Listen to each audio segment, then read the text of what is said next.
Às vezes me perguntam como sobrevivi. A resposta é simples. Quando você já dormiu com o próprio demônio, nada mais no mundo consegue te assustar de verdade. Oi, meus amores. Me chamo Neide Pereira da Silva, mas todo mundo me conhece como Vó Neide. Tenho 78 anos. Nasci em 1947 em São João do Piauí, uma cidadezinha pequena que nem aparece direito no mapa. O lugar era tão seco que até as plantas tinham vergonha de nascer. Mas era o nosso cantinho, sabe? Hoje vou contar uma história que guardei dentro do peito por mais de 65 anos. Uma coisa que nunca falei nem para os meus filhos, nem para os meus netos. Então, se você está assistindo este vídeo agora, deixa o seu like, se inscreve no canal e ativa o sininho, porque esse carinho de vocês me dá a força que preciso para arrancar essa espinha que ficou cravada no meu coração por tanto tempo. Antes de começar minha história, a equipe desse canal falou para agradecer a marca de 75 mil inscritos alcançados. Realmente, né? É muita gente acompanhando e gostando desse canal incrível que proporciona espaço para nós compartilharmos ensinamentos profundos sobre a vida. E com isso, nós queremos saber de onde vocês são, quantos filhos você tem, ou até mesmo uma história feliz ou triste da sua vida, para você compartilhar conosco aqui nos comentários desse vídeo. Fique à vontade para abrir seu coração. Nossa casa em São João era pequena, de taipa, 2 janelas na frente e uma porta que vivia rangendo. Éramos uma família simples. Meu pai, Antônio, minha mãe, Sebastiana, meu irmãozinho Joaquim e eu. Papai trabalhava como carregador no mercado da cidade, carregando sacas de farinha, feijão, o que precisasse. Mamãe lavava roupa para fora, esfregando até suas mãos ficarem vermelhas como pimenta. Até os meus 9 anos, a vida era difícil, mas tinha uma certa paz. Lembro da mamãe cantando enquanto torcia as roupas no quintal, do cheirinho de café passado de manhã cedinho, das histórias que vovó Joaninha contava sobre assombrações e visagens quando vinha nos visitar. A barriga nem sempre estava cheia, mas o coração tinha um quentinho bom. Tudo mudou quando mamãe ficou doente. Começou com uma tosse que não passava, depois veio a febre, o cansaço. É só uma gripe forte, dizia ela, tentando nos acalmar. Mas não era. O doutor da cidade disse que era tuberculose, uma palavra que na época soava como sentença de morte na nossa região. Mandaram mamãe para um sanatório em Teresina. Eu tinha 10 anos, Joaquim só 7. Ficamos sozinhos com papai, que nunca tinha sido um homem carinhoso, mas também nunca tinha sido mau. Pelo menos era o que eu achava. Nas primeiras semanas depois que mamãe foi embora, papai parecia perdido. Não sabia cozinhar direito, as roupas ficavam emboladas, a casa virou uma bagunça. Eu, mesmo pequenininha, tentava ajudar. Aprendi a fazer arroz, a lavar as roupas mais simples, a cuidar do Joaquim. Você é igualzinha à sua mãe, Neide, papai dizia, me olhando de um jeito estranho. Na época, achei que era elogio. Hoje sei que era o começo do pesadelo. Foi numa noite de tempestade que tudo começou. Lembro que os trovões eram tão fortes que as paredes de taipa tremiam. Joaquim, com medo, veio dormir na minha esteira. Nós 2 dividíamos um quartinho pequeno, enquanto papai dormia no quarto maior, onde ficava a cama que dividia com mamãe. Acordei no meio da noite com uma sensação estranha. Um peso sobre mim, um cheiro forte de cachaça, uma respiração pesada. Abri os olhos no escuro e senti a mão grande do meu pai tapando minha boca. Fica quietinha, Neidinha, ele sussurrou no meu ouvido. Se você gritar, vai acordar seu irmão. Não quer assustar ele, quer? O que aconteceu depois é algo que ainda me dá arrepios de contar. As mãos dele, ásperas da lida no mercado, tocando onde nunca deveriam tocar. O peso do corpo dele esmagando o meu, tão pequeno ainda. A dor, meu Deus, a dor que senti e que nem conseguia expressar porque ele mantinha a mão na minha boca. Ao meu lado, Joaquim se mexeu. Por um instante, pensei que estava dormindo, mas quando olhei de relance, vi seus olhinhos abertos na escuridão, brilhantes de lágrimas.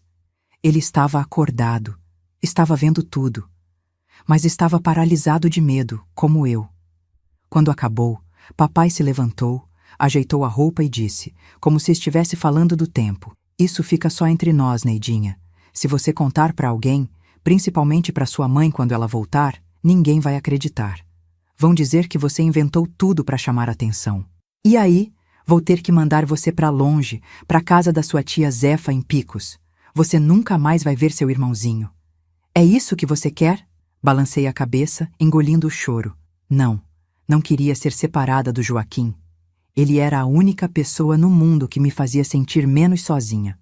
Papai saiu do quarto, e só então Joaquim se aproximou de mim, tremendo. Ele tinha só 7 anos, mas seus olhos pareciam muito mais velhos naquela noite. Neide, ele machucou você? Perguntou baixinho, a voz embargada. Vai dormir, Joaquim. Foi tudo que consegui dizer, me virando de costas, querendo desaparecer, querendo morrer de vergonha. Aquela foi a primeira noite. Vieram muitas outras depois. Papai começou a beber mais, a ficar mais tempo em casa. Inventava desculpas para não ir trabalhar. Tô com dor nas costas, dizia para os vizinhos. Mas eu sabia que ele só queria ficar em casa, esperando a noite chegar. Aprendi a temer o pôr do sol.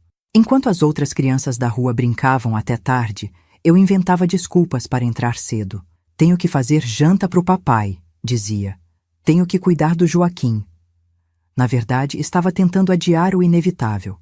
Quanto mais cedo dormíssemos, mais cedo viria o momento que eu mais temia. Joaquim foi se tornando meu cúmplice silencioso. Ele fingia dormir quando papai entrava no quarto, mas sei que estava sempre acordado. Às vezes, quando o desespero era muito grande, eu apertava a mãozinha dele debaixo do cobertor fino, e ele apertava de volta, como se dissesse: estou aqui, não vou te abandonar. Depois que papai saía, Joaquim vinha para perto de mim, me abraçava enquanto eu chorava baixinho. Ele não dizia nada. O que poderia dizer? Era só um menino. Mas aquele abraço, aquele contato puro e inocente, era a única coisa que me impedia de enlouquecer. Uma vez, Joaquim tentou impedir. Tinha 8 anos na época, magrinho como um graveto, mas cheio de coragem. Quando papai entrou no quarto e começou a se aproximar da minha esteira, Joaquim se levantou. Deixa a Neide em paz, pai, ele disse, a voz fina tremendo, mas firme. Papai olhou para ele como se estivesse vendo um inseto. Com um movimento rápido, deu um tapa no rosto de Joaquim que o jogou contra a parede. O barulho da cabeça dele batendo no barro seco da parede ainda ecoa nos meus pesadelos. Da próxima vez que abrir essa boca vai ser muito pior, papai disse, antes de voltar sua atenção para mim. Naquela noite, depois que papai saiu, Joaquim chorou nos meus braços, um filete de sangue escorrendo de um corte no supercílio. Desculpa, Neide, ele soluçava. Desculpa não conseguir te proteger. Não tenta mais, Joaquim, implorei. Ele pode te machucar de verdade. Promete que não vai mais tentar? Ele prometeu, mas vi em seus olhos que algo tinha mudado. Uma semente de ódio tinha sido plantada. A situação piorou quando recebemos a notícia. Mamãe não voltaria tão cedo. O tratamento estava sendo mais difícil do que esperavam. Ela ficaria pelo menos 1 ano no sanatório. Papai sorriu quando leu a carta. Um sorriso que me gelou até os ossos. Somos só nós 3 agora, Neidinha, ele disse, passando a mão no meu cabelo de um jeito que me dava náuseas. Uma família unida. Naquela época, eu já tinha 11 anos. As visitas noturnas eram quase diárias. Meu corpo, que começava a mostrar os primeiros sinais de mocidade, doía constantemente. Na escola, as professoras notavam que eu estava sempre cansada, distraída. O que está acontecendo, Neide? Perguntou Dona Clotilde, minha professora, um dia depois da aula. Você era uma aluna tão boa, agora só fica olhando pela janela. Quase contei. As palavras estavam na ponta da língua, mas então lembrei da ameaça do papai. Ninguém vai acreditar em você. E lembrei do Joaquim, de como ficaríamos separados se alguém descobrisse. Nada não, professora. Só estou com saudade da minha mãe. Dona Clotilde acreditou. Ou fingiu acreditar. Naquela época, certas coisas não se falavam, principalmente em cidade pequena. Os segredos das famílias ficavam guardados a 7 chaves, como pecados enterrados no quintal. O tempo foi passando, e eu fui aprendendo a viver naquele inferno. Durante o dia, era a Neide de sempre. Estudava, ajudava nas tarefas de casa, cuidava do Joaquim. À noite, me transformava em outra pessoa, alguém que flutuava para fora do próprio corpo enquanto ele era violado. Aprendi a me separar da dor, a fazer de conta que estava acontecendo com outra pessoa. Joaquim e eu criamos um código. Quando papai saía para beber nos fins de semana, sabíamos que voltaria pior.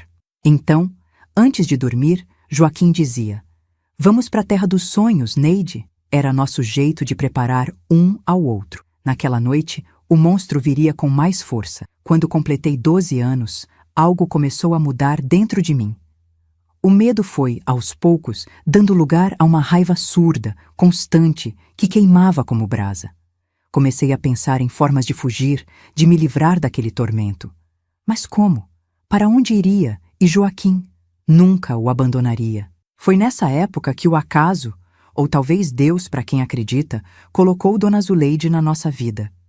Ela era uma senhora que morava sozinha no fim da rua, uma parteira aposentada que tinha fama de rezadeira.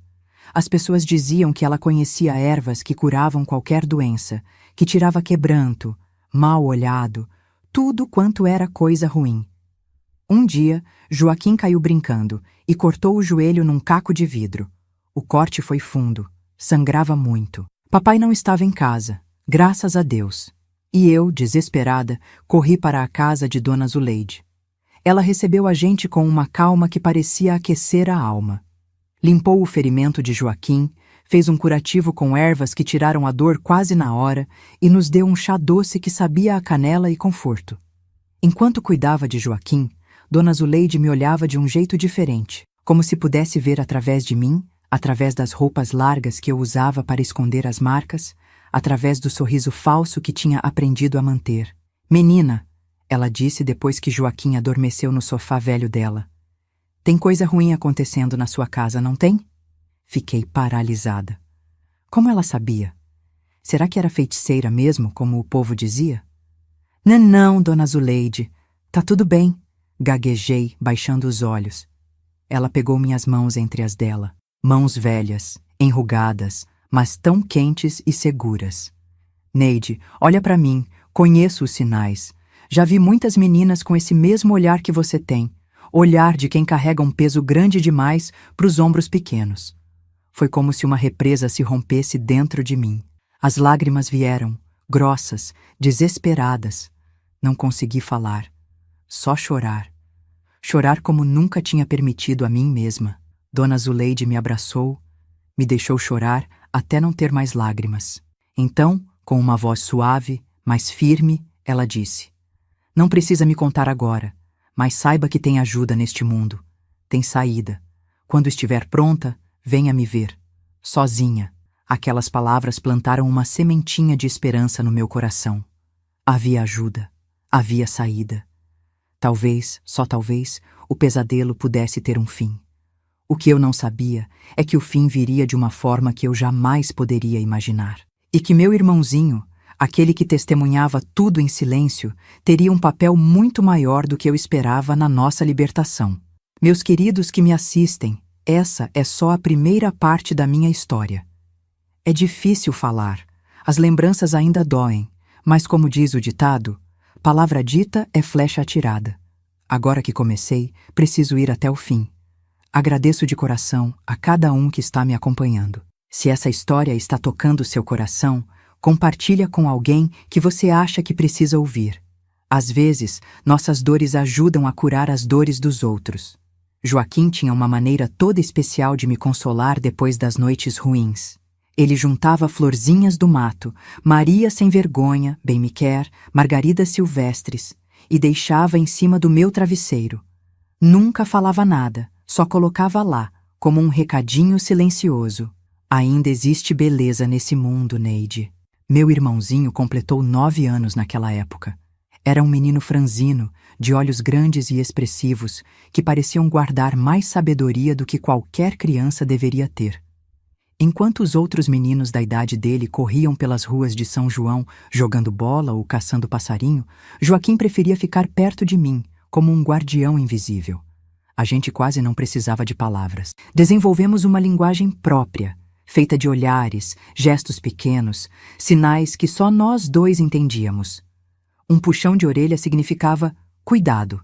3 tossidinhas seguidas queriam dizer ele está de mau humor hoje. Um assobio curto era tudo bem, podemos relaxar um pouco. Dessa forma, protegíamos um ao outro como podíamos. Quando papai chegava com aquele cheiro de cachaça mais forte que o normal, Joaquim inventava dor de barriga, febre, qualquer coisa para dormir no meio, entre mim e a porta, como se seu corpinho magro pudesse servir de barreira. Não funcionava, claro. Papai simplesmente o empurrava para o lado, às vezes com tanta força que Joaquim batia na parede. Mas meu irmão nunca desistia. Na noite seguinte, lá estava ele de novo, tentando ser meu escudo. Por que você não grita, Neide? Ele me perguntou uma vez num sussurro, depois que papai tinha saído do nosso quarto. Se você gritar bem alto, os vizinhos vão ouvir. E aí vão me separar de você, respondi, segurando sua mãozinha. Não posso deixar isso acontecer, Joaquim. Somos só nós dois nesse mundo. Ele apertou minha mão de volta. Lágrimas silenciosas escorrendo pelo rostinho sujo. Mas ele tá te machucando. Cada dia mais. Era verdade. Com o tempo, papai ficava mais violento, mais exigente, como se precisasse de mais para satisfazer aquele demônio que habitava dentro dele. As marcas no meu corpo já não eram só as invisíveis. Tinha hematomas nos braços, nas pernas, às vezes até no rosto. Na escola, comecei a inventar desculpas. Caí da mangueira do quintal, dizia, ou tropecei na pedra do caminho. As professoras fingiam acreditar, ou talvez acreditassem mesmo. Naquele tempo, em cidade pequena, olho roxo de menina pobre não causava espanto. Era só mais um detalhe da paisagem, como os cachorros magros nas ruas ou os bêbados dormindo na praça. Joaquim sofria vendo meu sofrimento. Cada noite que ele testemunhava os abusos, algo morria dentro dele. O menino alegre que um dia fora estava desaparecendo, dando lugar a uma criança séria, de olhos opacos e riso raro. Na escola, a professora dele mandou um bilhete. Joaquim está muito calado, não brinca no recreio, não participa das aulas. Aconteceu alguma coisa em casa? Papai leu o bilhete, deu uma risada seca e o jogou no fogo. Professora metida. O menino é quieto mesmo, puxou ao meu pai. Que fique na dela. Mas não era só na escola que Joaquim estava mudando. Em casa, começou a ficar mais observador, mais atento a tudo. Notava os horários em que papai saía e voltava. Ouvia as conversas dele com os amigos no boteco, prestava atenção nos hábitos dele como um cientista estudando um animal perigoso. Uma vez, flagrei Joaquim mexendo nas coisas de papai. Estava remexendo a gaveta onde ele guardava a navalha de barbear, o dinheiro das semanas, documentos antigos. "O que você está fazendo?" perguntei assustada. "Se ele te pega..." Joaquim fechou a gaveta num movimento rápido. Só queria ver se encontrava alguma carta da mamãe. Queria saber se ela vai voltar logo. Acreditei, ou quis acreditar, mas algo nos olhos dele me dizia que havia mais.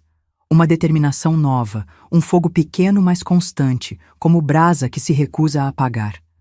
Nossa ligação se tornou ainda mais forte naqueles dias. Éramos como 2 náufragos agarrados à mesma tábua, à deriva num mar revolto. Tudo o que tínhamos era um ao outro. À noite, quando conseguíamos ficar sozinhos, contávamos histórias um para o outro.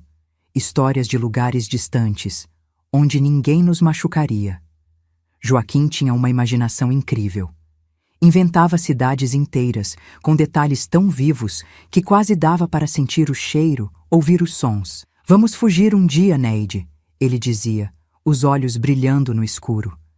"Vamos para um lugar bem longe, onde ele nunca vai nos encontrar." "Para onde?"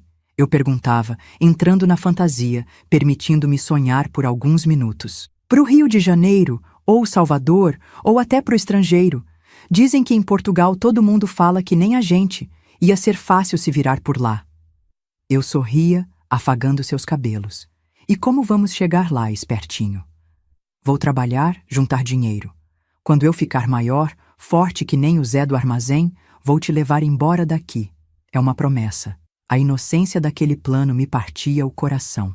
Zé do armazém era um rapaz de 17 anos que conseguia carregar 3 sacas de farinha de uma vez só. Para Joaquim, aquilo era o auge da força, o símbolo máximo do que um homem podia fazer. O que ele não entendia, e como poderia, é que nem toda a força física do mundo poderia nos proteger do monstro que morava na nossa casa. Esse monstro não tinha garras ou dentes. Tinha autoridade. Tinha o direito, dado pela sociedade, de fazer o que quisesse com seus filhos, dentro das 4 paredes que chamávamos de lar. Nossas visitas à casa de Dona Zuleide se tornaram mais frequentes. Não precisava de desculpa. Papai quase nunca perguntava onde estávamos durante o dia, desde que estivéssemos em casa quando ele chegasse. Dona Zuleide nos recebia sempre com um sorriso e alguma guloseima simples. Um pedaço de bolo de fubá, rapadura com coco, o que tivesse. Ela nunca me pressionou a falar sobre o que acontecia em casa. Parecia saber que, quando estivesse pronta, eu contaria. Enquanto isso, nos oferecia um refúgio, um cantinho de paz onde podíamos ser apenas crianças por algumas horas. Foi numa dessas visitas que descobri o quanto Joaquim sabia mais do que demonstrava. Dona Zuleide tinha me pedido para buscar manjerona no quintal dela e fiquei uns bons minutos lá fora. Quando voltei, ouvi a voz de Joaquim vinda da cozinha. Ele faz coisas ruins com ela, Dona Zuleide. Toda noite. Eu vejo tudo, mas não consigo fazer nada. Congelei do lado de fora da porta, o coração batendo tão forte que parecia querer pular pela boca. E sua mãe, menino? Não pode ajudar? A voz de Dona Zuleide soou baixa, controlada, mas pude sentir a raiva contida nela. Mamãe tá doente, longe. Tem tuberculose. Papai disse que se contarmos para alguém, vão levar a Neide embora e eu nunca mais vou ver ela. Houve um silêncio, e então a voz de Dona Zuleide, ainda mais baixa. Tem horas, meu filho, que a gente precisa fazer justiça com as próprias mãos.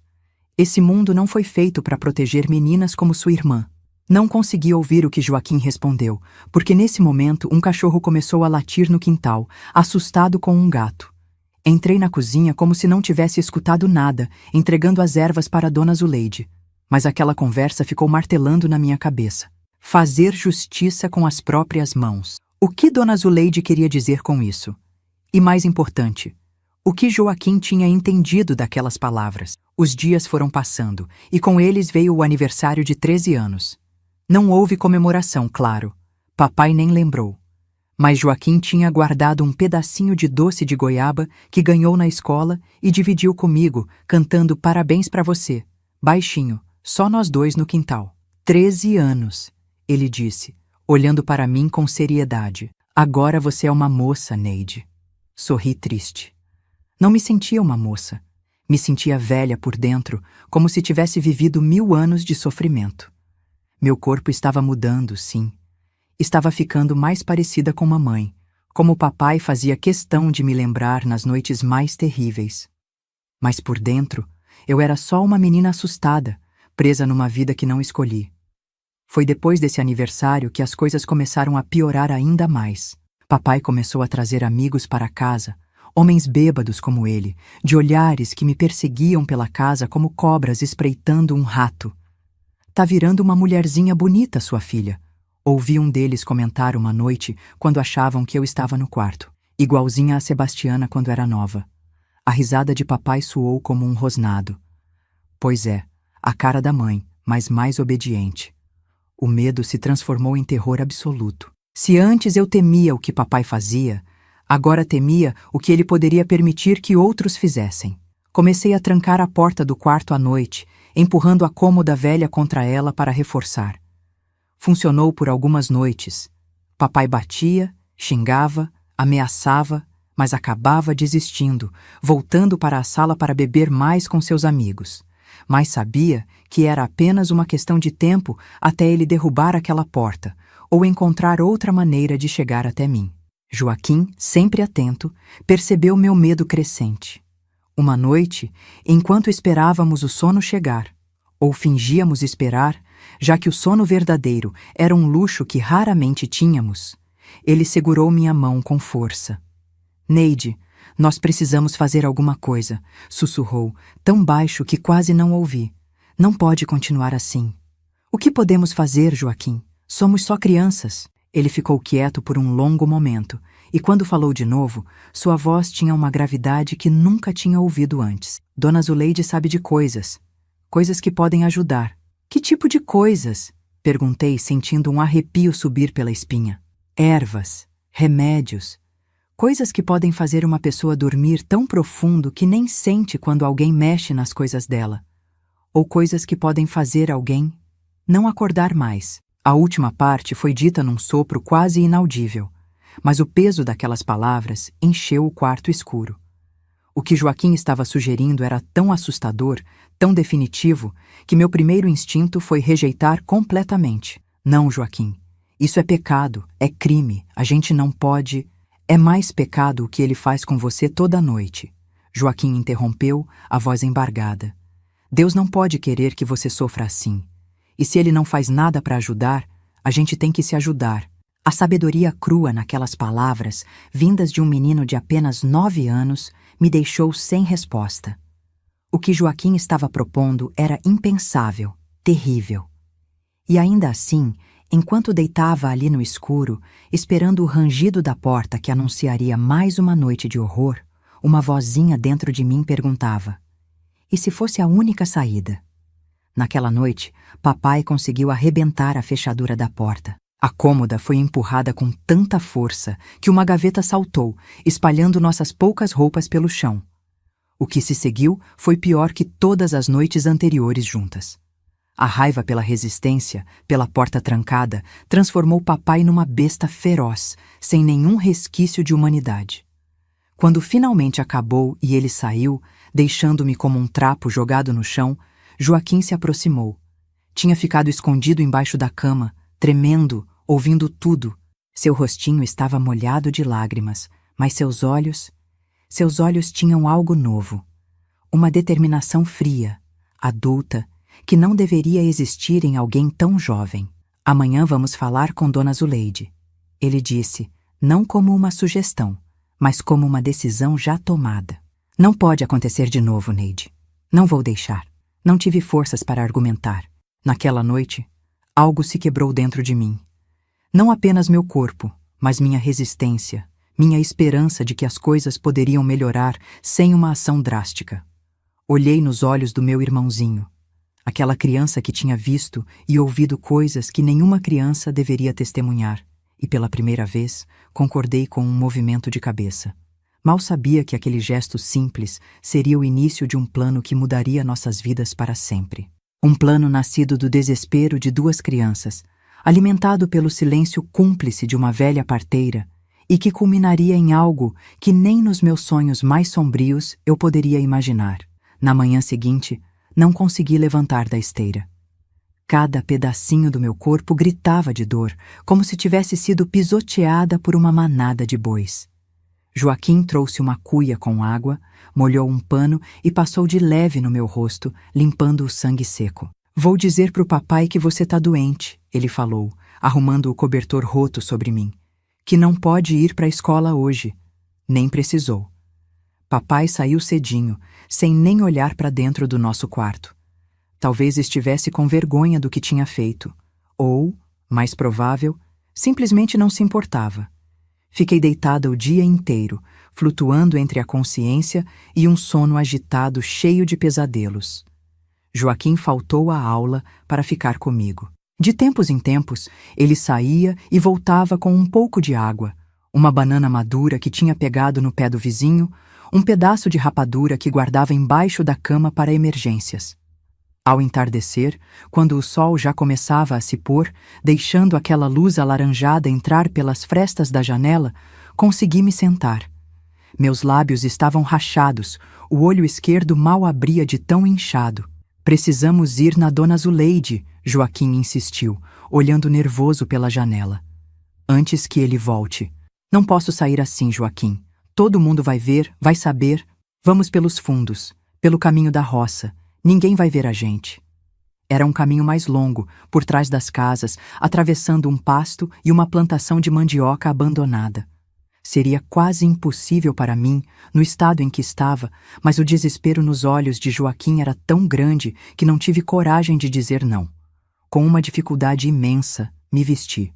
Joaquim me ajudou a calçar as sandálias de borracha, a única que eu tinha. Passei um lenço pela cabeça, tentando esconder o máximo possível do rosto. Saímos pelos fundos, como criminosos fugindo da cena do crime. O caminho foi uma tortura. Cada passo era uma facada nas minhas partes mais íntimas, machucadas além do que qualquer menina deveria suportar. Várias vezes tive que parar, me apoiar em Joaquim, respirar fundo para não desmaiar. O sol já tinha desaparecido completamente quando finalmente chegamos aos fundos da casa de Dona Zuleide. Joaquim bateu na porta da cozinha. 3 batidinhas leves como tínhamos combinado. Dona Zuleide atendeu quase imediatamente, como se estivesse esperando por nós. Quando viu meu estado, seu rosto enrugado se contorceu numa expressão que mesclava horror e fúria. Meu Pai eterno! Ela murmurou, me ajudando a entrar, fechando rapidamente a porta atrás de nós. Menina, o que fizeram com você? Foi ele, Joaquim respondeu antes que eu pudesse dizer qualquer coisa. Foi o pior de todos dessa vez. Achei que ia matar ela. Dona Zuleide me levou para um quartinho nos fundos da casa, onde tinha uma cama estreita coberta com uma colcha de retalhos. Com cuidado, me ajudou a deitar. Vou preparar uns remédios, criança. Pra dor, pros machucados. Mas primeiro preciso ver onde dói. Com mãos gentis, tão diferentes das mãos brutas que me machucavam noite após noite, ela examinou meus ferimentos.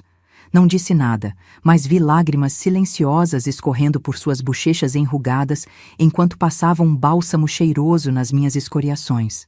Isso não pode continuar, ela finalmente disse, mais para si mesma do que para nós. Isso é obra do demônio, não de gente. A senhora precisa ajudar a gente, Joaquim implorou, parado na porta do quarto, os olhos arregalados de preocupação. Do jeito que a senhora falou outro dia. Justiça pelas nossas mãos. Dona Zuleide olhou para ele longamente, depois para mim, como se estivesse medindo algo, pesando uma decisão grave. Tem certeza disso, menino? É um caminho sem volta. Tenho, Joaquim respondeu sem hesitar. Se não fizermos nada, uma hora ele vai matar ela. Ou fazer pior. O que poderia ser pior do que aquilo que eu já vivia? Pensei comigo mesma, mas no fundo, sabia a resposta. Papai tinha começado a trazer amigos para casa, amigos que olhavam para mim daquele jeito. Era só questão de tempo até ele... Não consegui nem completar o pensamento. Era terrível demais. Dona Zuleide suspirou profundamente, como se o peso do mundo estivesse sobre seus ombros magros. Vou fazer um chá para dor agora. Depois conversamos sobre o resto. Ela saiu do quarto, deixando-me sozinha com Joaquim. Meu irmãozinho se aproximou da cama, segurou minha mão entre as suas, tão pequenas ainda. Vai ficar tudo bem, Neide, ele sussurrou, com uma convicção que não combinava com seus 9 anos. Prometo, nunca mais ele vai te machucar. O chá de Dona Zuleide fez efeito quase imediatamente. A dor que latejava em todo o meu corpo começou a diminuir, dando lugar a um torpor agradável. Pela primeira vez em dias, talvez semanas, relaxei completamente. Devo ter adormecido, porque quando abri os olhos novamente, a luz da manhã entrava pelas frestas da janela. Por um momento, fiquei desorientada, sem saber onde estava. Então as lembranças voltaram. A noite terrível, a caminhada dolorosa até a casa de Dona Zuleide, o chá misterioso. Sentei na cama, surpresa ao perceber que a dor tinha diminuído consideravelmente. Ainda doía, sim, mas era suportável agora. Consegui levantar sozinha, caminhar até a porta do quarto. Do lado de fora, ouvi vozes baixas vindas da cozinha. Reconheci a de Dona Zuleide e a de Joaquim, conversando em tons urgentes. Aproximei-me devagar, ainda um pouco tonta. Tem que ser na comida, Dona Zuleide dizia. Ou na bebida, de preferência na cachaça, que ele não vai sentir o gosto. E quanto tempo demora para fazer efeito? A voz de Joaquim, séria como a de um adulto. Depende de quanto ele tomar. Se for tudo de uma vez, questão de 1 hora. Se for aos poucos, pode levar dias. E não tem perigo dele descobrir? Não se vocês forem espertos. O sabor é forte, mas a cachaça disfarça bem. E quando ele começar a sentir os efeitos, vai achar que é só bebedeira mesmo. Congelei no meio do caminho. Do que eles estavam falando? Que plano era aquele? Uma parte de mim sabia exatamente o que estava acontecendo, mas outra parte, talvez a menina inocente que ainda existia em algum lugar dentro de mim, se recusava a acreditar. Entrei na cozinha e as duas cabeças se viraram para mim, expressões culpadas nos rostos. "Do que vocês estão falando?" perguntei, a voz ainda fraca. Dona Zuleide trocou um olhar com Joaquim, depois suspirou. "Senta aqui, minha filha. Temos que conversar." Sentei à mesa de madeira gasta, as mãos tremendo. Joaquim veio para o meu lado, pegou minha mão como fazia sempre que sentia meu medo. "Neide", Dona Zuleide começou, a voz grave, "o que seu pai faz com você não é só pecado. É crime. Crime dos grandes. Se a polícia soubesse, ele iria preso por muitos anos. Mas ninguém vai acreditar", respondi automaticamente, repetindo o que tinha ouvido de papai tantas vezes. "Vão dizer que é mentira minha." "Talvez. A lei não costuma proteger meninas como você, é verdade. Mas existe outra justiça nesse mundo. A justiça que a gente faz quando ninguém mais vai fazer por nós." Olhei para ela sem entender completamente. Ou fingindo não entender, porque no fundo eu sabia. Sabia pelo tom da voz dela, pelo olhar determinado de Joaquim, pela conversa que tinha acabado de ouvir. "A senhora está falando de matar meu pai?" As palavras saíram como um sopro, quase inaudíveis, como se dizer em voz alta pudesse tornar a ideia mais real, mais terrível. Dona Zuleide não respondeu diretamente. Em vez disso, pegou minhas mãos entre as suas, olhou-me diretamente nos olhos. "O que eu vou te perguntar agora é muito sério, menina. Preciso que você responda com o coração. Se pudesse escolher entre a vida dele e a sua própria vida, o que escolheria?" Não consegui responder de imediato. A pergunta era simples, mas a resposta envolvia coisas que uma menina de 13 anos não deveria precisar considerar. "Não é só a minha vida", finalmente disse. "É a do Joaquim também. Se papai descobrir que a gente tentou fazer alguma coisa contra ele, ele vai fazer coisa muito pior do que já faz", Joaquim completou, a voz trêmula. "Neide, eu sei que é pecado.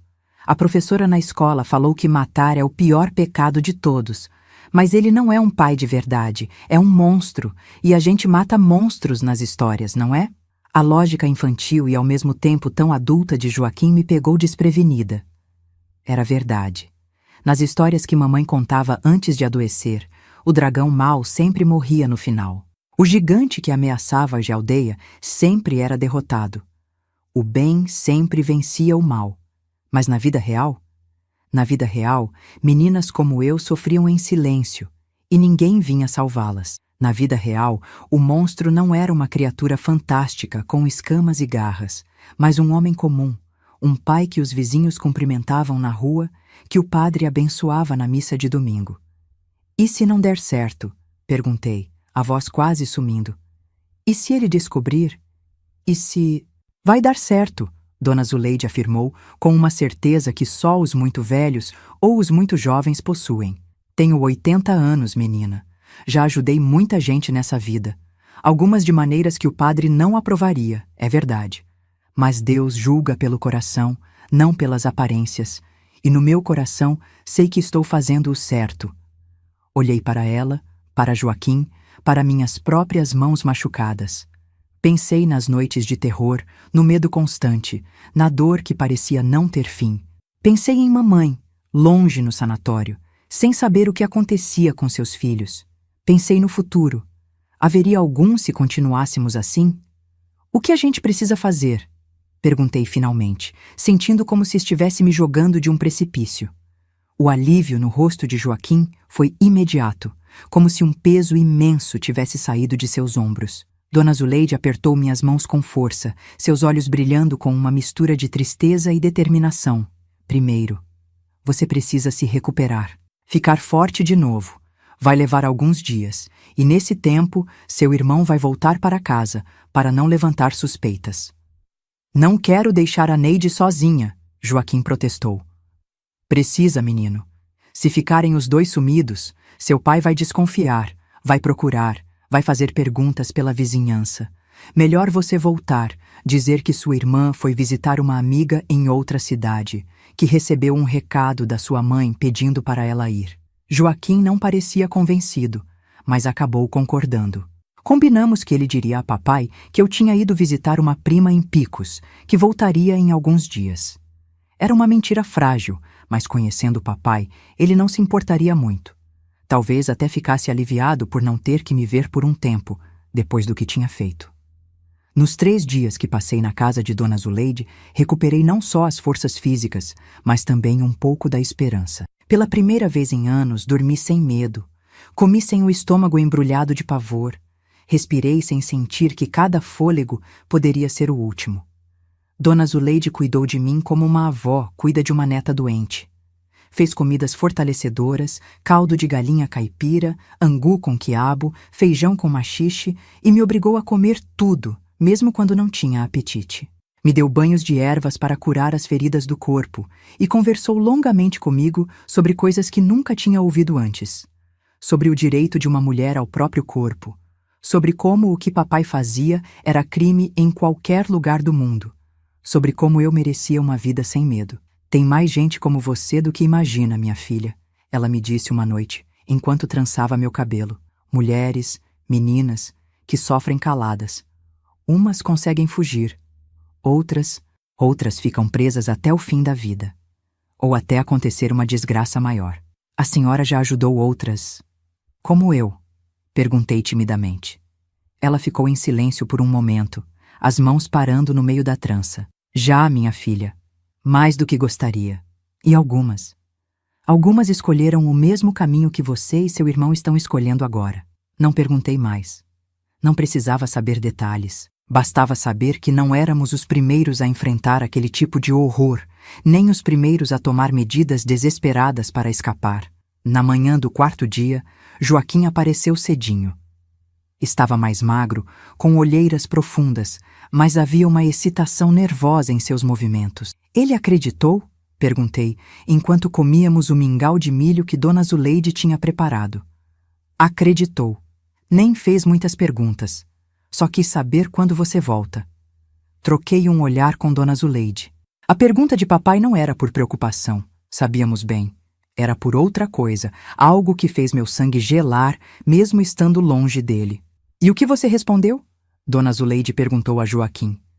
Que ela volta amanhã, que foi só visitar a prima que tá doente. Amanhã. A palavra caiu como uma pedra entre nós. Significava que nosso tempo tinha acabado. Que o plano precisava ser posto em prática agora, ou tudo voltaria a ser como antes. Ou pior. Então é hoje, Dona Zuleide declarou, levantando-se da mesa.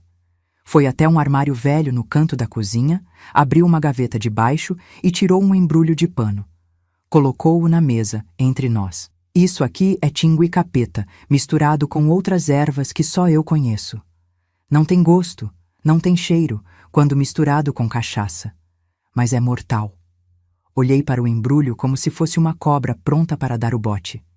Era pequeno, inofensivo na aparência. Difícil acreditar que algo tão simples pudesse acabar com uma vida. Quanto ele precisa tomar? Joaquim perguntou, a voz firme, como se estivesse perguntando sobre uma receita comum. Tudo. Se for menos, pode só deixar ele muito doente. E aí vai ser pior para vocês. E como a gente faz? Coloca na comida? Na cachaça é mais seguro. Ele sempre tem uma garrafa guardada, não tem? Joaquim assentiu. Tem. Embaixo da cama dele. Diz que é a reserva especial, só dele. Então é nessa que vocês vão colocar. Tudo de uma vez. E depois é só esperar. A simplicidade do plano era assustadora. Não parecia real que algo tão fácil pudesse resolver o problema que tinha destruído nossa infância. Mas, ao mesmo tempo, uma voz dentro de mim gritava que era errado, que era pecado, que haveria consequências terríveis. E se descobrirem? Perguntei, a voz quase sumindo. A polícia? Os vizinhos? Não vão descobrir, Dona Zuleide garantiu. Vai parecer que ele bebeu demais, que o coração não aguentou. Acontece muito por aqui, você sabe. Homem que bebe até cair um dia não levanta mais. Era verdade. Nos últimos anos, pelo menos 3 homens da cidade tinham morrido assim. Encontrados de manhã, depois de uma noite de bebedeira, frios como pedra. Ninguém investigava muito. Era o destino natural de quem vivia com a garrafa na mão, diziam. E vocês não podem contar para ninguém, nunca. Nem quando forem velhos, nem no confessionário, nem no leito de morte. Esse segredo vai com vocês para o túmulo, entendem? Assentimos solenemente. O peso daquele pacto secreto parecia ainda mais pesado que o embrulho que Dona Zuleide empurrou para as mãos de Joaquim. Guarda bem, ela instruiu. Dentro da roupa, onde ninguém vai ver. Só tira na hora de colocar na garrafa. Joaquim guardou o embrulho dentro da camisa, próximo ao coração. Seus olhos, normalmente tão doces e infantis, tinham uma determinação sombria que me assustou um pouco. É a única maneira, Neide, ele disse, percebendo minha hesitação. Se não, ele vai continuar. Vai ficar pior. Você ouviu o que ele disse para os amigos dele outro dia? Sobre deixar eles... Não terminou a frase. Não precisava. Eu tinha ouvido também, através da porta, as risadas grosseiras, as insinuações, as promessas terríveis. Era só questão de tempo até papai cumpri-las. Tá certo, disse finalmente, engolindo o nó na garganta. Vamos fazer. Dona Zuleide me abraçou forte, como se quisesse me proteger uma última vez antes de me mandar de volta para o perigo. Coragem, minha filha.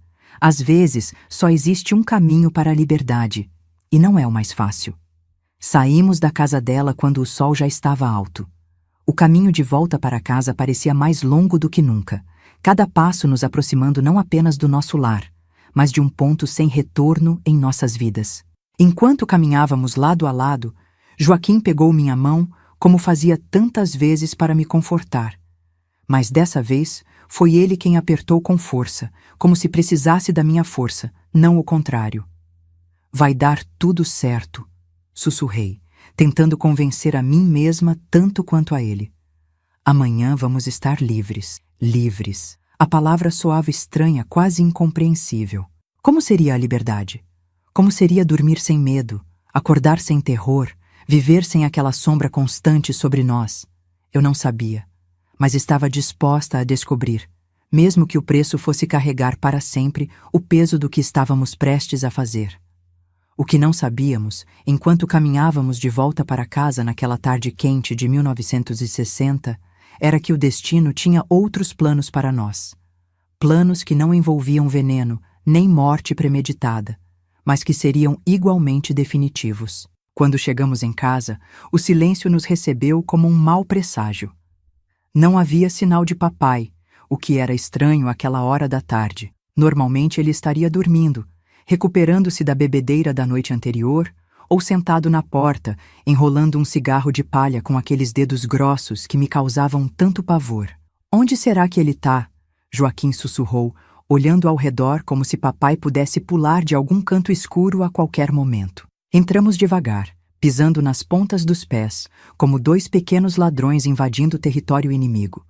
A casa estava uma bagunça maior que o normal.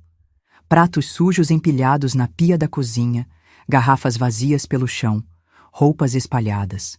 Havia um cheiro estranho no ar, uma mistura de suor, cachaça e algo mais que não conseguia identificar. Foi quando notamos a porta do quarto de papai, entreaberta. De dentro vinha um som abafado, como um gemido ou um ronco. Troquei um olhar com Joaquim, o coração disparado no peito. Era a nossa chance. Se papai estava dormindo, bêbado demais para perceber nossa presença, poderíamos colocar o veneno na garrafa sem problemas. Mas antes, precisávamos ter certeza. Com cuidado infinito, Joaquim se aproximou da porta e espiou pela fresta. O que viu fez seu rostinho empalidecer. Ele recuou rapidamente, fazendo um sinal para que eu ficasse quieta, e me puxou para o quintal. Tem uma mulher com ele, Joaquim sussurrou, os olhos arregalados. Tão na cama. A notícia me pegou de surpresa. Papai nunca tinha trazido mulheres para casa desde que mamãe foi para o sanatório. Pelo menos não que eu soubesse. Quem seria? E o que isso significava para nosso plano? Quem é? Perguntei baixinho. Não sei, nunca vi, mas estão bebendo. Tem uma garrafa lá. Meu cérebro trabalhava rapidamente, tentando adaptar nosso plano a essa nova situação.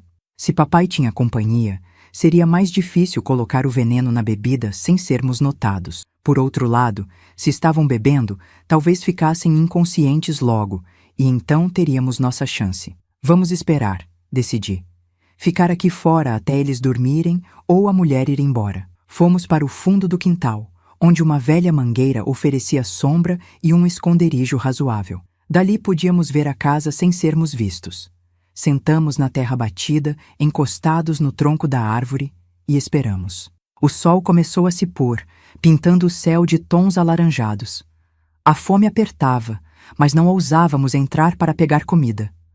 O embrulho de Dona Zuleide continuava escondido na camisa de Joaquim, próximo ao coração, como um segredo sombrio que carregávamos. Você acha que a gente vai pro inferno? Joaquim perguntou de repente, a voz tão baixa que quase não ouvi. A pergunta me pegou desprevenida. Não tinha pensado nisso. Ou melhor, tinha evitado pensar. Na igreja, o padre sempre dizia que tirar a vida de alguém era pecado mortal, imperdoável. Mas Dona Zuleide tinha dito outra coisa, que Deus julgava pelo coração, não pelas aparências. Não sei, respondi honestamente. Mas se for, pelo menos estaremos juntos. Joaquim assentiu, como se aquilo fosse consolo suficiente. Para nós, o inferno não podia ser muito pior do que o que já vivíamos. E se o preço da liberdade fosse a condenação eterna, talvez valesse a pena. Quando a noite caiu completamente, ouvimos risadas altas vindas da casa. A porta da frente se abriu, e uma mulher saiu, cambaleando um pouco. Mesmo na escuridão, pude ver que era jovem, talvez uns 20 anos, com um vestido justo e cabelos despenteados. Papai apareceu na porta sem camisa, segurando uma garrafa. Volta amanhã? Ele perguntou, a voz arrastada pela bebedeira. A mulher riu, um som agudo que cortou a noite. Se tiver mais dessa cachaça boa, volto sim. Eles se despediram, e papai ficou na porta, vendo a mulher se afastar pela rua de terra. Depois, cambaleou de volta para dentro, fechando a porta atrás de si. Agora? Joaquim perguntou, a mão já indo para o embrulho escondido. Ainda não, sussurrei. Temos que esperar ele dormir. Se ele nos pegar... Nem precisei completar a frase. Ambos sabíamos o que aconteceria se papai nos pegasse tentando envenená-lo. Seria o fim de tudo. Esperamos mais uma hora, agachados no escuro, ouvindo os sons da noite. Grilos cantando, um cachorro latindo ao longe, o vento suave balançando as folhas da mangueira. Finalmente, quando a casa ficou completamente silenciosa, decidimos que era a hora. Eu vou, Joaquim declarou, levantando-se. Você fica aqui de vigia. Se ele acordar, você assobia que nem sabiá. Lembra como a gente fazia? A sentir, o coração tão apertado que mal conseguia respirar. Não queria deixar Joaquim ir sozinho, mas sabia que era mais sensato. Eu fazia mais barulho, estava ainda um pouco fraca dos machucados, e se papai acordasse, de repente... Toma cuidado, sussurrei, abraçando meu irmãozinho com força. Qualquer coisa errada, corre. Joaquim tirou o embrulho de dentro da camisa, desfez o nó do pano com dedos trêmulos. Dentro havia um pó amarelado, quase brilhante na escuridão. Parecia inofensivo, como açúcar mascavo ou canela. Difícil acreditar que aquilo poderia matar um homem adulto. Coloca tudo na garrafa, repeti as instruções de Dona Zuleide. Mistura bem. E depois sai de lá o mais rápido possível. Com um último olhar determinado, Joaquim seguiu em direção à casa, silencioso como um gato. Eu fiquei ali, os olhos fixos na porta dos fundos, rezando para todos os santos que conhecia, pedindo proteção para meu irmãozinho valente. Os minutos que se seguiram foram os mais longos da minha vida. Cada segundo parecia uma eternidade. Imaginava Joaquim entrando no quarto onde papai dormia, despejando o veneno na garrafa, o terror de estar tão perto do monstro que nos atormentava. Então, de repente, ouvi um barulho. Não era o assobio que tínhamos combinado. Era um grito de homem furioso, seguido pelo som de algo quebrando.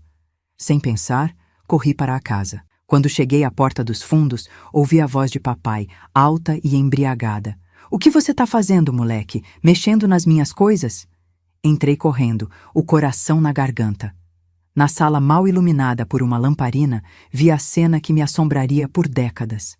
Papai segurando Joaquim pelo pescoço, o rostinho do meu irmão já vermelho pela falta de ar, os pezinhos suspensos no ar. "Larga ele!" gritei, jogando-me contra papai com toda a força que consegui reunir. Foi como bater numa parede de tijolos, mas o impacto o fez cambalear, soltar Joaquim por um instante. Meu irmão caiu no chão, tossindo, tentando recuperar o fôlego. Papai se virou para mim, os olhos injetados de ódio e cachaça. Então voltou sua vagabunda, e ainda planejando me matar, achei o moleque com esse pó tentando colocar na minha bebida. Ele mostrou o embrulho de Dona Zuleide, agora amassado em sua mão grande. O pó amarelado se espalhava entre seus dedos, caindo no chão como chuva dourada. "Não é nada disso." Tentei mentir, a voz trêmula. É remédio. Pro Joaquim. Ele tá doente." "Mentirosa!" Papai rugiu avançando para mim. "Pensa que sou burro? Sei bem o que é isso. É veneno de rato. Vocês iam me matar enquanto dormia, seus demônios." Recuei até bater na parede. Não havia para onde fugir. Fechei os olhos, esperando o golpe que certamente viria. Mas em vez disso, ouvi um grito de guerra. Um grito infantil, desesperado, mas cheio de coragem.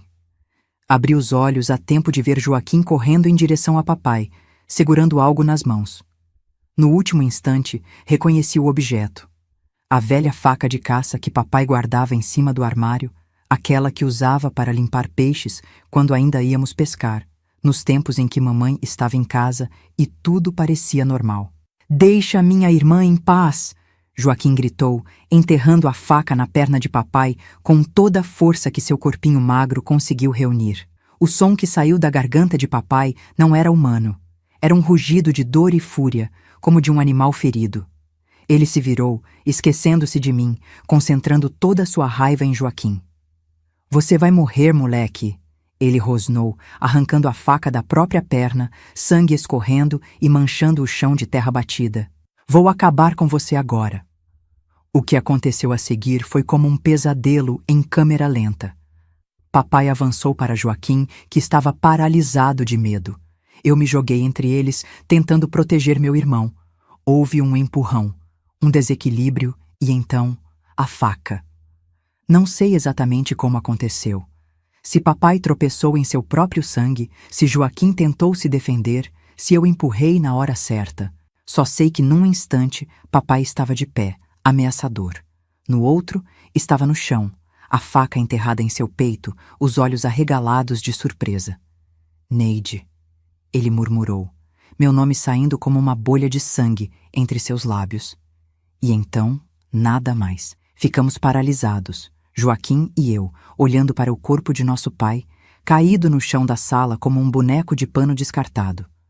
O sangue se espalhava, formando uma poça escura ao redor dele, brilhante à luz fraca da lamparina. "Ele tá morto?"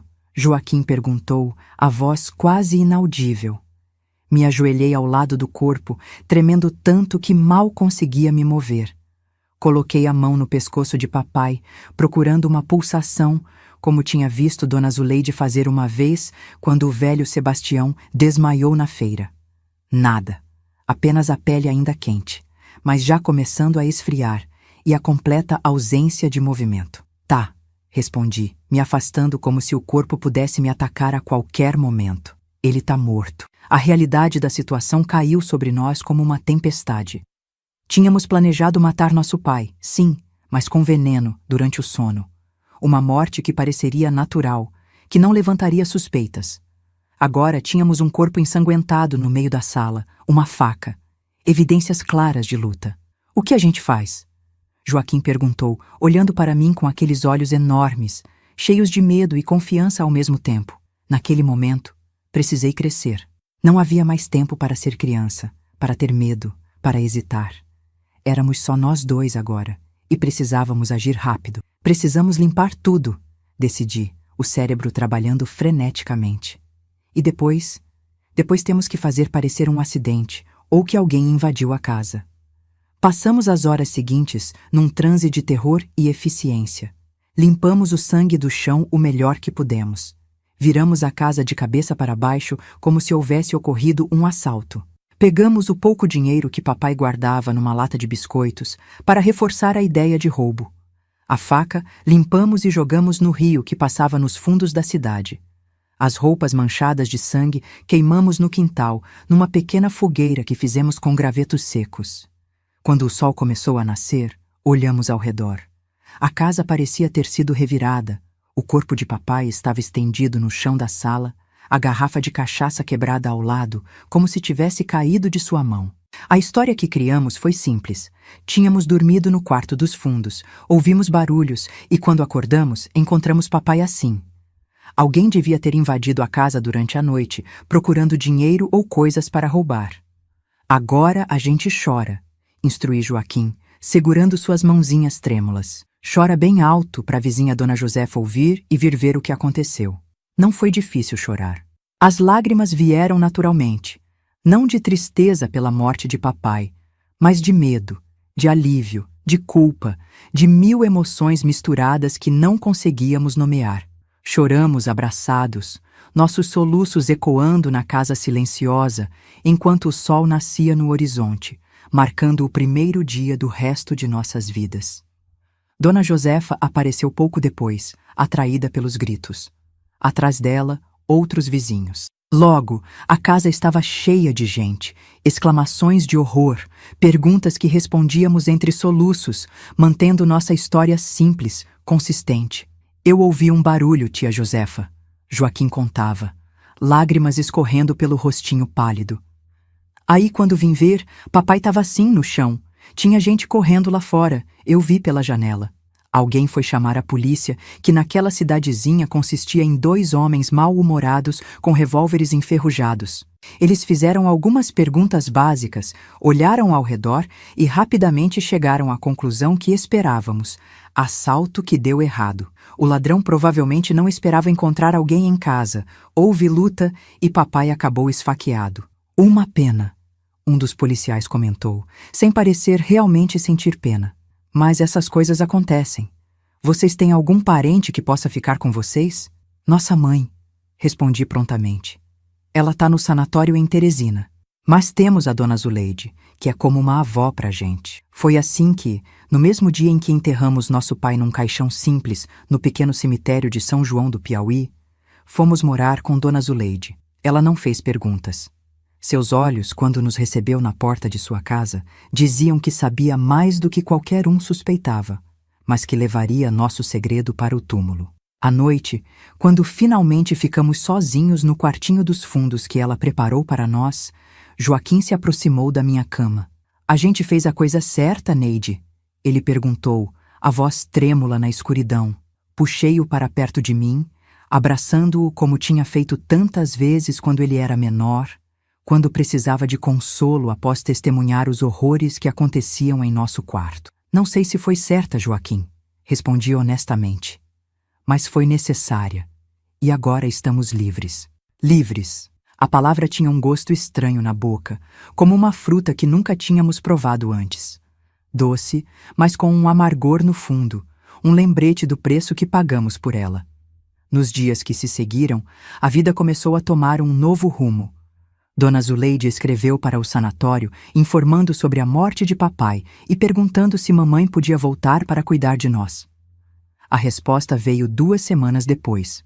Mamãe estava melhor, mas ainda não completamente curada. Precisaria ficar mais alguns meses, talvez 1 ano. Vocês ficam comigo até lá, Dona Zuleide declarou, como se fosse a coisa mais natural do mundo. Esta casa é grande demais para uma velha sozinha mesmo. E assim começou nossa nova vida. Dona Zuleide nos ensinou sobre ervas, sobre curas antigas, sobre os segredos que passava de geração em geração. Voltamos à escola, e aos poucos, os olhares de pena dos outros alunos foram diminuindo. A história do assalto que vitimou nosso pai foi se diluindo nas conversas da cidade, substituída por novos acontecimentos, novos dramas. Joaquim voltou a sorrir, a brincar como uma criança normal. Eu comecei a dormir sem pesadelos, a acordar sem aquele peso esmagador no peito. A ferida dentro de nós não tinha cicatrizado. Nunca cicatrizaria completamente, mas já não sangrava tanto. 1 ano depois, mamãe voltou do sanatório. Estava mais magra, com um brilho diferente nos olhos, mais viva. O reencontro foi um misto de alegria e tristeza. Alegria por tê-la de volta, tristeza pelo que não podíamos contar, pelo segredo que carregaríamos para sempre. Vocês cresceram tanto, ela disse, abraçando-nos com força, e mudaram. Tem um olhar diferente agora. Mais velho, não contamos a ela o que papai tinha feito durante sua ausência. Para quê? Ela já carregava o peso da doença, da separação forçada. Deixamos que acreditasse na história do assalto, que chorasse a morte do marido sem saber que tipo de monstro ele realmente era. Com o tempo, mamãe arrumou um trabalho como cozinheira na casa do prefeito. Alugamos uma casinha pequena, mas limpa, perto da escola. A vida foi tomando um ritmo normal, ou o mais normal possível para quem carregava o tipo de segredo que carregávamos. À noite, às vezes, quando todos dormiam, eu pegava Joaquim pela mão e íamos até o quintal, olhar as estrelas. Era nosso momento, só nosso, quando podíamos ser completamente honestos um com o outro, sem medo de que alguém ouvisse. Você se arrepende? Ele me perguntou numa dessas noites, quando já tinha 10 anos, quase 1 ano após a morte de papai. Pensei longamente antes de responder. Pensei nas noites de terror, na dor, na humilhação. Pensei no plano com o veneno, que não deu certo.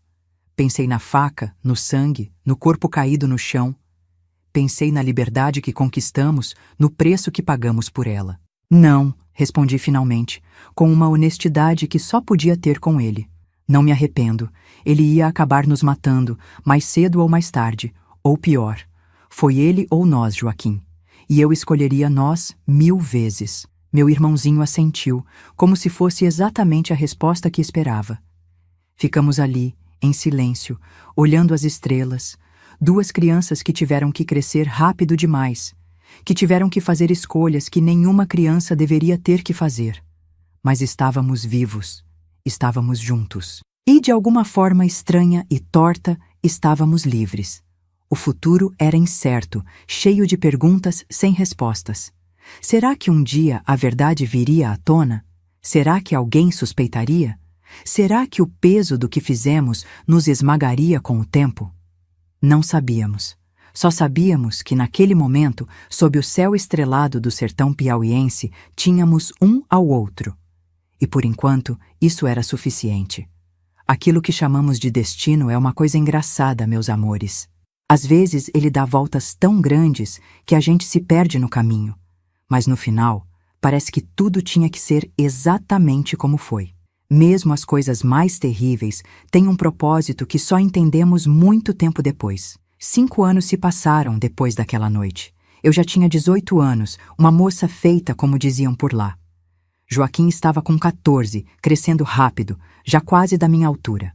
Mamãe tinha se recuperado bem da tuberculose, embora às vezes ainda tivesse crises de tosse nos dias mais úmidos. Nossa vidinha simples em São João do Piauí tinha encontrado um ritmo, uma paz que antes parecia impossível. Ninguém mais falava da morte de papai. O assalto que deu errado virou apenas mais uma história triste entre tantas daquela cidadezinha. Nosso segredo permanecia enterrado fundo, conhecido apenas por mim, Joaquim e Dona Zuleide, que continuava sendo nossa confidente e protetora, mesmo depois que voltamos a morar com mamãe. Eu trabalhava agora como ajudante na escola, limpando as salas e às vezes até substituindo professoras quando faltavam. Não ganhava muito, mas junto com o salário de mamãe na casa do prefeito, dava para nos manter. Joaquim tinha conseguido um trabalho nas tardes, entregando encomendas para o armazém do seu Juca. Foi numa dessas entregas que o destino bateu à nossa porta de um jeito que ninguém poderia prever. Joaquim chegou em casa naquela tarde com um brilho diferente nos olhos, um nervosismo que não era típico dele. "O que foi?" perguntei, enquanto lavava roupa no tanque do quintal. "Parece que viu assombração." "Pior que assombração, Neide," ele respondeu, sentando-se no batente, a voz baixa para que mamãe, dentro de casa, não ouvisse. "Entreguei um pacote hoje na casa de um homem que chegou na cidade. Sabe quem é?" "Como vou saber?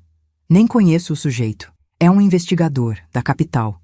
Veio resolver uns casos antigos que a polícia daqui nunca deu conta." Senti o sangue gelar nas veias. Um investigador? Depois de tanto tempo?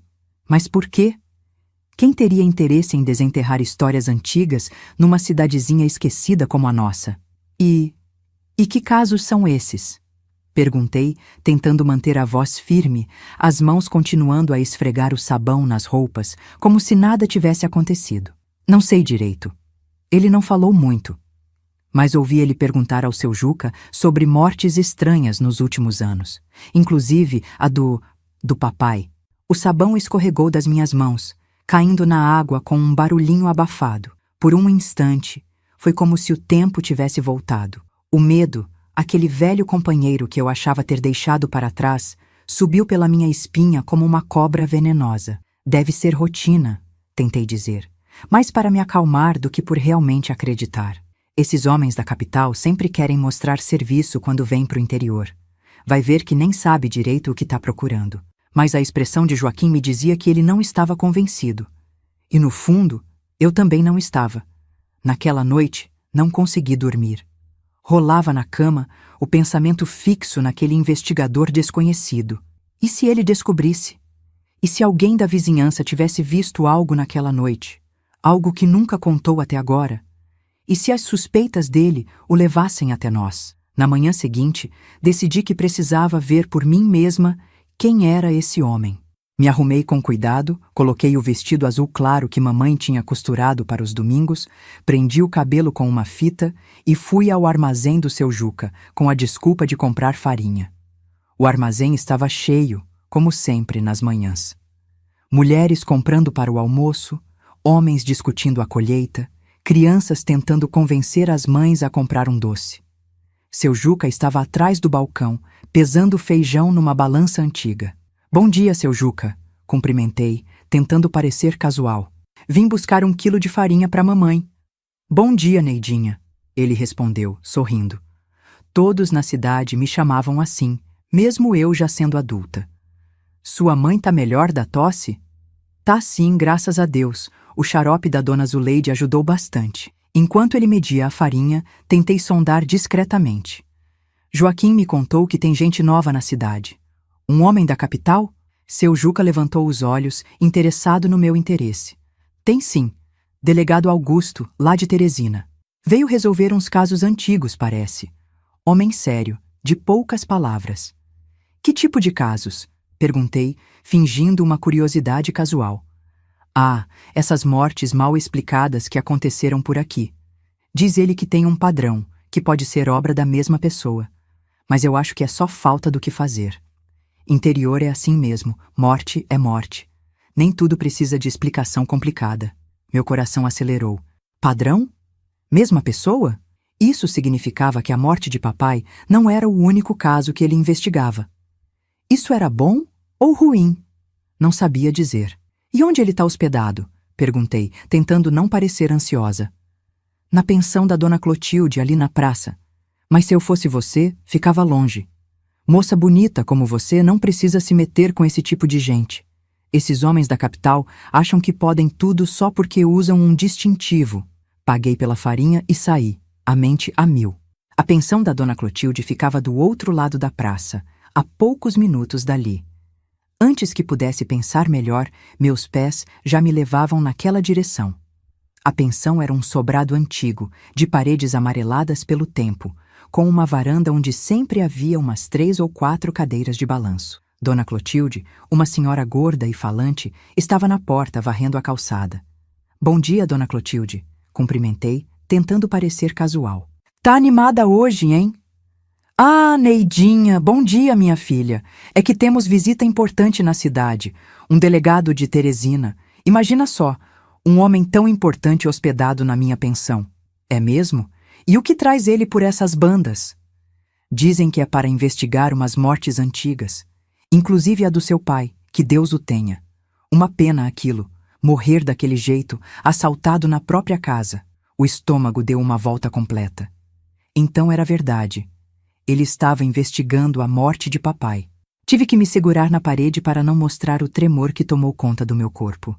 É uma pena, consegui dizer. E ele já descobriu alguma coisa?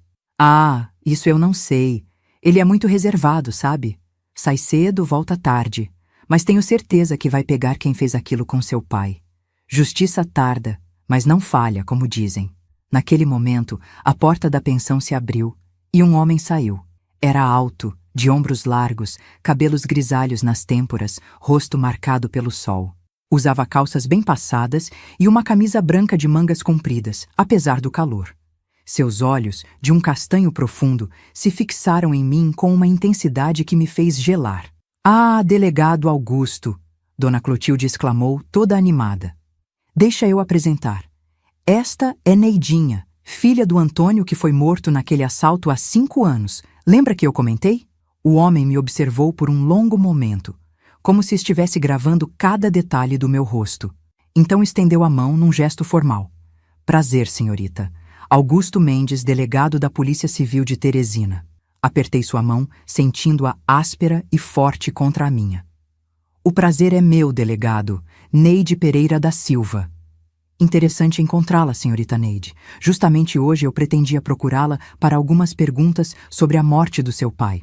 Senti o chão desaparecer sob meus pés. Era como se um abismo tivesse se aberto, pronto para me engolir. Mas mantive o rosto calmo. Anos de prática em esconder emoções finalmente servindo para algo útil. "Claro, delegado. O que o senhor quiser saber?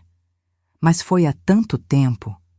Não sei se posso ajudar muito. Às vezes é justamente com o tempo que certas memórias se tornam mais claras." Ele disse com um sorriso que não chegava aos olhos. "A senhora poderia me acompanhar até a delegacia?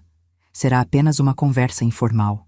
Não tinha como recusar, sem parecer suspeita. Assenti, e seguimos lado a lado pela rua de paralelepípedos, em direção à pequena delegacia de São João do Piauí. O sol de meio-dia castigava, mas o calor não era nada comparado ao fogo de pânico que queimava dentro de mim. A delegacia era um prédio pequeno e desbotado, com 2 salas e uma cela minúscula nos fundos. O delegado Augusto me conduziu até uma mesa onde havia vários papéis espalhados. Percebi que eram relatórios, fotos, documentos antigos. "Sente-se, por favor." Ele indicou uma cadeira de madeira. "Quer um copo d'água?" Aceitei, a garganta seca como o sertão em agosto. Enquanto ele foi buscar a água, olhei rapidamente para os papéis. Havia fotos de papai morto, estirado no chão da nossa sala. Meu estômago se revirou ao ver aquela imagem que tinha tentado tanto apagar da memória. "Aqui está," ele disse, voltando com um copo de água morna. "Então, senhorita Neide, vamos ao que interessa. Estou revisando casos de mortes violentas não resolvidas na região. A do seu pai é uma delas." "Mas eu pensei que tinha sido um assalto," respondi, tentando parecer confusa. "Foi o que a polícia disse na época." "É o que consta no relatório, sim. Mas há inconsistências, coisas que não se encaixam." Meu coração disparou. "Que tipo de inconsistências?" Ele me olhou longamente antes de responder, como se avaliando o quanto deveria revelar. "Por exemplo, não havia sinais de arrombamento. A casa estava revirada, sim, mas de um jeito estranho. Como se alguém tivesse tentado fazer parecer um assalto, mas sem realmente saber como." Senti o sangue gelar. Era exatamente o que tínhamos feito. 2 meninos assustados, tentando criar uma cena que nunca tinham visto na vida real, apenas em histórias. "E tem mais." Ele continuou folheando os papéis. "Seu pai tinha inimigos? Alguém que pudesse querer fazer mal a ele?" "Não que eu saiba," respondi, a boca seca apesar da água. Ele era reservado, ficava na dele, trabalhava, voltava para casa, às vezes bebia um pouco." "Um pouco?" O delegado ergueu uma sobrancelha. Pelos relatos que colhi, seu pai era conhecido por beber bastante, e quando bebia ficava violento. Não respondi. O que poderia dizer? Que sim, papai virava um monstro quando bebia? Que ele tinha passado anos me violentando enquanto mamãe estava longe? Que Joaquim era testemunha silenciosa daquele horror? "Senhorita Neide," ele continuou, a voz mais suave agora, "encontrei no arquivo médico do posto de saúde registros de várias visitas suas. Quedas, machucados inexplicados, até mesmo um possível deslocamento de ombro quando você tinha 12 anos. Coincidentemente, essas visitas pararam completamente após a morte do seu pai. O chão parecia estar se abrindo sob meus pés. Como ele tinha conseguido aqueles arquivos? Como tinha feito a conexão? Tudo que tínhamos escondido por tanto tempo, todas as mentiras cuidadosamente construídas, estavam desmoronando como um castelo de areia. Eu era desastrada, consegui dizer, a voz quase sumindo. Vivia caindo, me machucando. O delegado Augusto me olhou com algo que parecia compaixão? Não era o que eu esperava. Senhorita Neide, não estou aqui para julgar. Estou aqui para entender o que realmente aconteceu naquela noite. E tenho uma forte suspeita de que não foi um simples assalto. Ficamos em silêncio por um longo momento. O ventilador velho no teto girava preguiçosamente, espalhando o ar quente pela sala pequena. Lá fora, a vida continuava.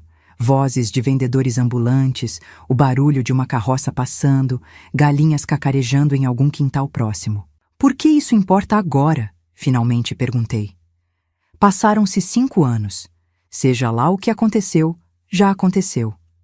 Importa porque a verdade sempre importa, ele respondeu simplesmente. E porque há outros casos parecidos na região. Homens encontrados mortos em circunstâncias suspeitas. Homens que, coincidentemente, tinham fama de serem violentos com suas famílias. Meu coração parou por um instante. Outros casos? O que ele estava insinuando? O que o senhor está querendo dizer? Estou dizendo que pode haver um padrão. Alguém que está fazendo justiça com as próprias mãos.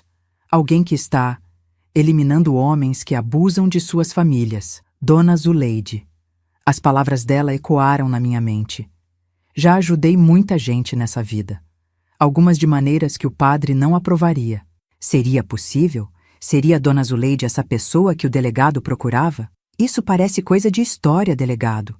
Tentei desconversar. Aqui é São João do Piauí, não é Rio de Janeiro. Não temos assassinos misteriosos por essas bandas. Talvez não seja tão misterioso assim, ele respondeu, fixando seus olhos nos meus. Talvez seja alguém que conhecemos bem. Alguém que teve motivos muito fortes para fazer o que fez. O suor escorria pelas minhas costas, mas não era do calor. Era medo puro, cristalino. Ele sabia. De alguma forma, ele sabia. Vou ser direto com você, senhorita Neide, ele disse, inclinando-se sobre a mesa. Acredito que seu pai abusava de você. Acredito que naquela noite algo deu errado. Talvez ele tenha descoberto algum plano. Talvez tenha sido mais violento que o normal. E acredito que você e seu irmão se defenderam. Foi legítima defesa, não foi? Não um assalto, mas legítima defesa. As palavras ficaram presas na minha garganta. 5 anos de mentiras, de segredos, de olhar por cima do ombro. 5 anos carregando um peso que nenhuma menina deveria carregar. E agora, esse homem, esse estranho, vinha e colocava tudo em palavras tão simples, tão diretas. Se eu disser que sim, consegui murmurar. O que acontece depois? Vamos ser presos? Meu irmão? Minha mãe? Sua mãe sabia? Não, ela estava no sanatório, tuberculose, nunca soube de nada.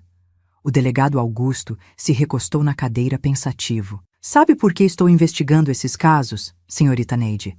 Não é para prender ninguém. É porque também tive uma irmã, mais nova que eu, e também tive um pai como o seu. Olhei para ele, surpresa com a revelação inesperada. Havia uma dor antiga em seus olhos, algo que nunca cicatrizou completamente. O que aconteceu com sua irmã? Perguntei, quase sem querer. Ela não teve a sua coragem, nem a sorte de ter um irmão que a defendesse. Se enforcou aos 15 anos. Deixou uma carta explicando por quê. Mas minha mãe queimou antes que alguém pudesse ler. Para preservar a honra da família, ela disse, como se houvesse honra a preservar. Um silêncio pesado caiu entre nós. De repente, ele não era mais o temido investigador, o homem que poderia destruir nossa vida. Era apenas alguém que entendia, que conhecia aquela dor específica que carregávamos. O que vai acontecer agora? Perguntei novamente. Ele juntou os papéis espalhados na mesa, organizando-os numa pasta. Oficialmente, vou encerrar o caso. O relatório vai dizer que todas as evidências confirmam a teoria original do assalto, que não há motivos para reabrir a investigação depois de tanto tempo. E, extraoficialmente? Ele sorriu, um sorriso triste, mas sincero. Extraoficialmente, Vou dormir melhor esta noite sabendo que pelo menos desta vez a justiça foi feita, mesmo que não pelos meios convencionais. Não consegui conter as lágrimas que finalmente vieram, depois de tantos anos segurando. Eram lágrimas de alívio, de libertação, como se um nó que estava preso dentro do meu peito finalmente se desfizesse. Mas tenho um conselho para você, senhorita Neide, ele acrescentou, a voz mais séria. Saia desta cidade, você e seu irmão. Construam uma vida nova em outro lugar, onde ninguém conheça sua história. Esta terra guarda memórias demais, algumas que é melhor deixar para trás. E quanto a Dona Zuleide? Perguntei preocupada com a velha senhora que tanto nos ajudou. Ele me olhou com curiosidade. A parteira? O que tem ela?